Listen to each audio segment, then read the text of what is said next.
امروز شدم که 200 خنده یتیمان و مادران تنها را میبینیم. امروز گروه دست خیر با تصمیم گرفتن که به 200 اویله دیگه دستیاری رسونن.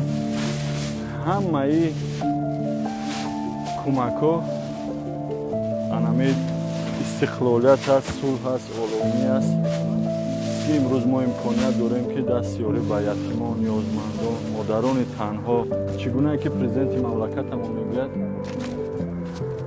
هر جای امکانیت دارد سر یتیمان را سیله کنید. البته خرسنده آنها خرسنده هر یک ما است. امروز تشکر زیاد میگم به اعضایان گروه دست خیر که امروز باز هم تصمیم گرفتن که باز با 200 اویله دیگر، یعنی که چهره 200 اویله دیگر خرسند ببینیم.